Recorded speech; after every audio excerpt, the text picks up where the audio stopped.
Hello everyone. I'm Tristan Davis from United Tribes Technical College in Bismarck, North Dakota. And today I'll be presenting with my team members, Sanaya and Kiana. Our project title is Flowing America. Land acknowledgement. I want to respectfully acknowledge that we are speaking today from the traditional homelands of the Mandan, Hidatsa, and Arikara Cheyenne, the Ocheti Secoy people. We recognize that we are on unceded lands and want to respect and honor the past, present, future people who steward this land. So then we'll start this off by going over our project background. We are looking at the Mississippi River Basin. The Mississippi River is a river that connects thousands of communities along its 2,350-mile length. It's also one of the third largest watershed in the world, situated in the middle of the continent, collecting water from 31 states, according to the EPA, and it's comprised of the HUCs 5, 7, 8, and 10. This river is prone to seasonal flooding, which is a vital role in replenishing the nutrients and maintaining the health of these ecosystems and floodplains. And the Mississippi River faces environmental challenges like the water pollution, habitat degradation, invasive species, and sedimentation due to human activities and industrial development. A little bit of history along the Mississippi River. In 1879, U.S. Congress established the Mississippi River Commission. The greatest flood in modern history occurred on the lower Mississippi River in 1927. The Flood Control Act was passed in 1928, allowing levees in floodways. The lock-in dam system was authorized by Congress in 1930. There are currently 29 locks and dams along the upper Mississippi River between Minneapolis, Minnesota, and St. Louis, Missouri, to maintain a 9-foot channel throughout the river. These locks and dams were built to support navigation rather than flood control. In the 1960s, the Mississippi River Gulf Outlet established a navigation channel. It had unintended consequences. It amplified the storm surge during Hurricane Katrina in 2005, leading to flooding and destruction. Mississippi River flooding. There was record flooding throughout the Mississippi River Basin in 2019. It was the longest flood on record for lower Mississippi River. It caused $20 billion worth in damages across 19 states, several lives lost. They thought it was because the combination of the environment, because everything is connected, the high soil moisture content, fast snowmelt, and the record rainfall. The locks and the dams really didn't provide any flood control. They're more for navigation. On the right, we have images from NASA showing the Illinois River, Missouri River, and the Mississippi River confluence. The top image shows from June 5th, 2018, showing the river within its boundaries. And the bottom image is from May 7th, 2019, showing the river that has exceeded its boundaries. Mississippi River tributaries and distributaries. So tributaries are streams or rivers that flow into and join a main river. They do not flow into the ocean directly. The origin of a smaller stream is called a source, and where it meets the main river is called a confluence. The 5 major tributaries of the Mississippi River include the Minnesota River, the Missouri River, Illinois River, the Ohio River, and the Arkansas River. A distributary is a stream or a river that breaks off and flows away from the main river. And an example of that in our project is the Atchafalaya River. So why did we choose this project? We were interested in looking at precipitation extremes between drought and heavy precipitation that can cause disturbances in agriculture. For example, without irrigation systems, small farms need to manually water crops and cattle, which can be expensive and time consuming. or if too much water floods cropland, it can also endanger animals and us. So then flooding or drought conditions can directly affect wildlife that depend on the river and the surrounding areas. Another example is that the piping plover uses sandbars during their breeding season. So with water level impact on agriculture, it could also provide us information and planning for potential food supply risks. And then finally, we wanted to look at how the Mississippi River spans north to south and supports several thousand communities, and how having information about how precipitation and runoff supports it could give us a better understanding of our water usage. So here's our research questions. The first one is, how does the amount of precipitation and temporal distribution of precipitation impact water levels in the Mississippi River tributaries? Our second one is, how do northern water levels affect the southern rivers that are also connected to the Mississippi? And here's a map showing the major Mississippi River basin. The green areas represent the tribal nations. The light blue represents the Mississippi River watershed. The USGS sites are represented by crosses, and the climate stations are represented by purple squares. So now we'll get into our methods. We started by finding our data using USGS streamflow data. This looked at the water flow levels throughout the Mississippi River and the 5 main tributaries, and we pulled our discharge data and our gauge height data from here. And then we found our precipitation data from the NOAA's Global Historic Climatology Network daily data. This is an integrated database of daily climate summaries from land stations across the globe. And then we are currently working with ELSA and using satellite data to estimate precipitation data for each watershed from the USGS watershed, and then CHIRP's raster precipitation data. So then for our gauge locations, we located at least 3 sites for each river.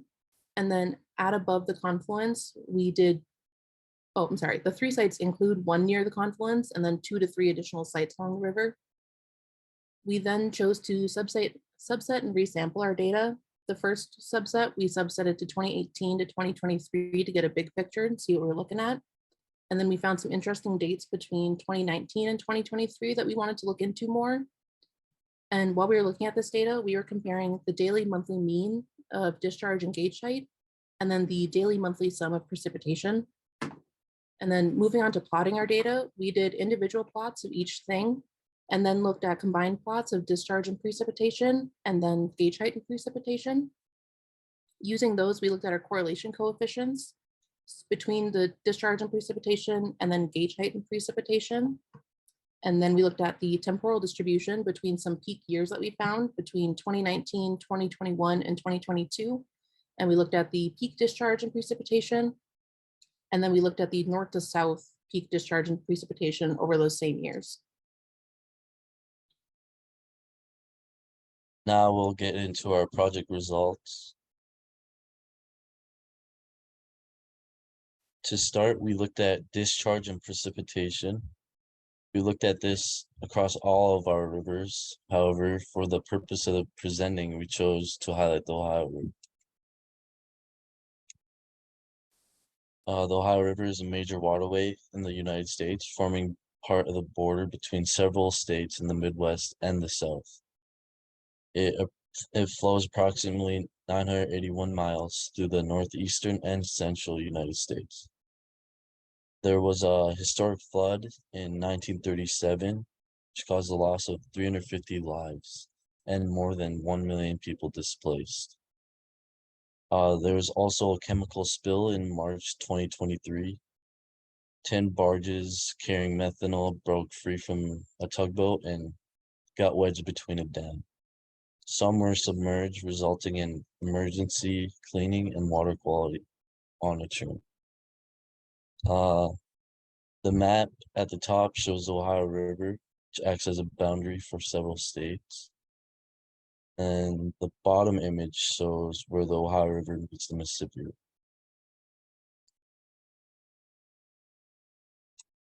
Here we compare discharge and precipitation in the Ohio River with the Yellowstone River. In the Ohio River, we found that There's a decrease in peak discharge from 2019 to 2021.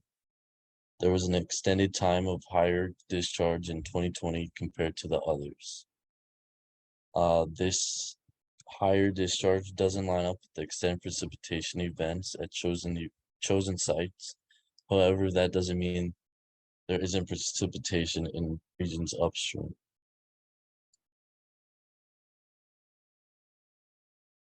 In the Yellowstone, we also observed a decrease in peak discharge from 2019 and 2021.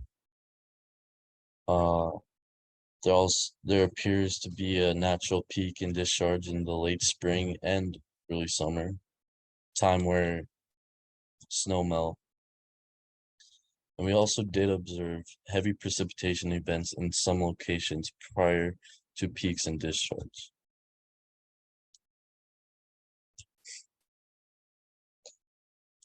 So this table shows correlation coefficients for 2019 and 2023 on the Ohio River and Yellowstone rivers. We found there was no real correlation between discharge and precipitation on the Ohio River at these sites during this time period. The Ohio River has 18 dams along its path. We also found there was no to very weak correlation between discharge and precipitation on the Yellowstone River, which is the longest undammed river in the United States. For both rivers, correlations for 2008 and 2023 were stronger, with the Yellowstone River showing much stronger correlations. These results support navigational locks and dams, not interfering substantially with the natural flow of the river. However, it would be worth investigating and comparing two rivers with flood control dams. These results are also support additional environmental factors impacting river discharge. So next we're going to look into temporal distribution a little bit more. And we looked at this across all of our rivers. However, for the purpose of presenting, we chose to highlight the lower Mississippi River. So the areas that I looked at are mostly in the Louisiana area. This will include the Mississippi River Delta, which is important avian migration corridor on the continent and supports North America's largest wetland area. But in this area, it's important to note that there are extreme weather events that do happen annually. This includes like hurricanes, tornadoes, tropical cyclones. And just in 2019, they had 18 named storms, where 9 out of 18 of them were hurricanes.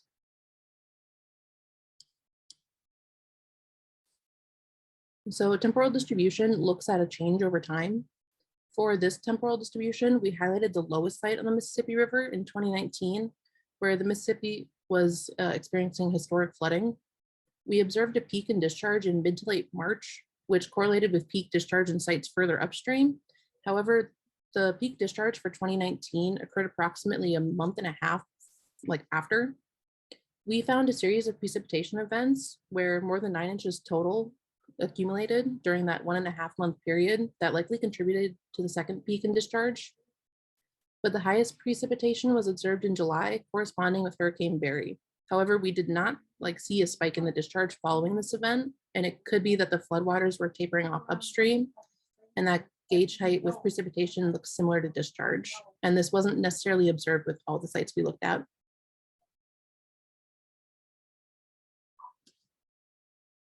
So then here we looked at the temporal distribution of peak discharge across our sites. We saw a substantial decrease in discharge across all sites from 2019 to 2021, with 2019 being an abnormally wet year, and then 2021 being in most regions in some level of drought. We saw a substantial decrease in discharge in all but one site from 2019 to 2022. And the Elk River, which is a small Mississippi River tributary, showed an increase, but it is a small river, so it's likely that the increase was just more noticeable and more substantial. We also saw a variable decrease and increase in discharge across sites from 2021 to 2022, where the upper Mississippi River sites observed an increase in discharge from 2021 to 2022, but the lower Mississippi River sites observed a further decrease in discharge from 21 to 22. And then the continued drought status in the Missouri River, Arkansas River, and the lower Mississippi River, HUCs, are likely contributing to this one.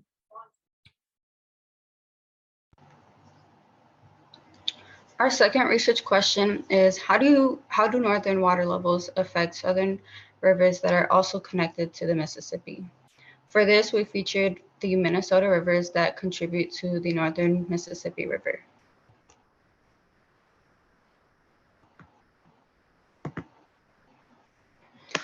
I gathered information on the northern part of the Mississippi River and focused on data for Minnesota River and the Elk River.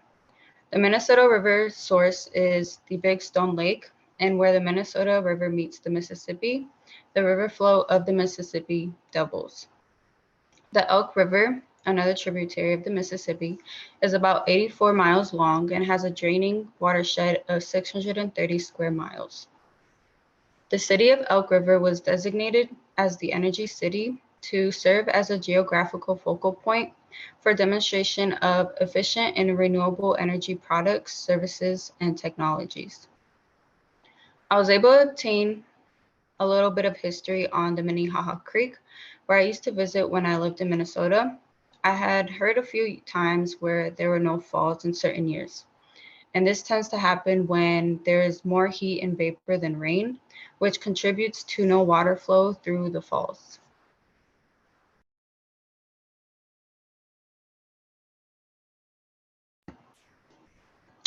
On the left is a graph showing the river discharge for 2019, and on the right is the discharge for 2021. The Jordan, Minnesota site is on the Minnesota River. The Elk River site is on the Elk River, and the St. Paul, Minnesota site is the nearest site downstream on the Mississippi River. We found that in 2019 and 2021, the most downstream point has the peak discharge occur the latest. We found that monitoring points that are geographically closer together have similar peak dates. The Minnesota River site is further upstream on the Minnesota River, so it likely takes longer to reach the nearest Mississippi site. In 2021, there was a larger difference between peak dates in the Minnesota River to the St. Paul, Mississippi River site.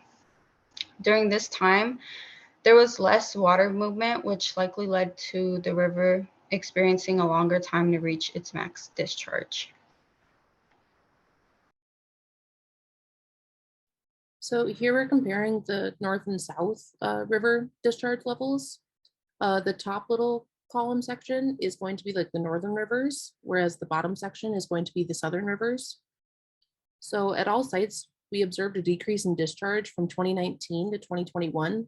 However, the northernmost rivers show either no change or an increase in discharge from 2021 to 2022, while the more southern rivers showed an even stronger decrease in discharge from 2021 to 2022.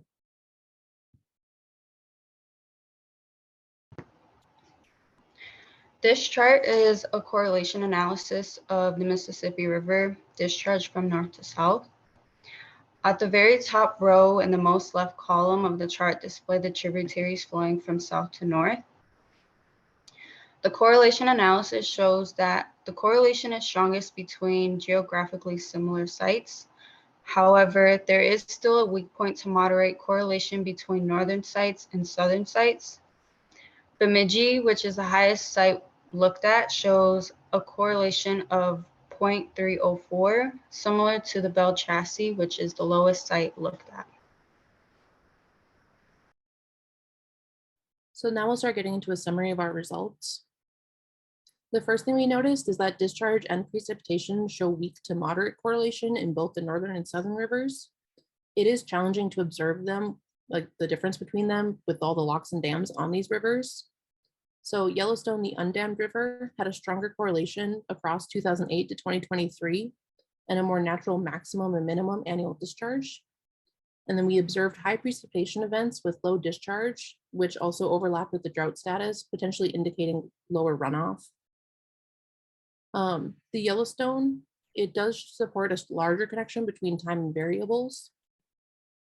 But then the second thing we noticed is that significant weather events in 2019 were all across our sites, and this coincides with record flooding across the Mississippi River Basin. The third thing we observed is that an overall downward trend in maximum discharge from 2019 to 2022 over most of our plots. So then we focused more on trends north to south rather than raw values because trends are similar north to south.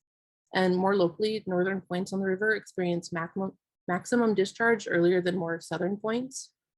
The last thing we noticed is that it's challenging to come to conclusions based solely on discharge and gauge height and precipitation. And it's critical to incorporate these connected environmental variables we haven't looked at quite yet. Now, here are some study limitations that we had.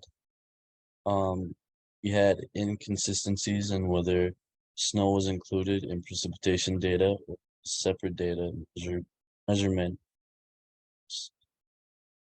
We did not have time to incorporate soil moisture data, which was a contributing factor in 2019. The data gaps and inconsistencies made it comparing data more difficult. There was limited number of sites on the Mississippi River to further investigate north to south impact on discharge. And due to the loss of some team members, forced us to shift and condense our data, which limited what we were going to be able to get to. A few steps that we want to take next would first focus on precipitation events, drought status, and soil moisture impacts on water levels in Mississippi River tributaries, which includes recognizing that precipitation is not the only factor that impacts discharge at our sites. We'd like to continue working using CHIRPS data for a better representation of watershed precipitation events that may be impacting water levels. It also includes digging deeper into the downward trend in maximum discharge from 2019 to 2022. Our second step would be looking into the impacts of flood control dams on precipitation correlation with discharge and gauge height. And this would be comparing like our dammed rivers to an undammed river like the Yellowstone River. Our third step would be finding strategies to incorporate snow into precipitation data and rate of snowmelt. And our last step would be investigating more locally north to south and scale up. So we just wanted to give acknowledgements out to the ESIIL and Earth Lab faculty, Nate and Elsa, and then to our personal faculty at United Tribes here, Emily McGain and Jess Logan, and to our advanced intern, who I don't think is here right now, Brett. And then our two members who weren't able to continue with us for the full way, Angel Levering and Ruben Strands. I want to thank NSF for providing the funding opportunity for us to participate in this program, and then our friends and family for support. Here's just a quick look at our references. Thank you. Any questions, guys?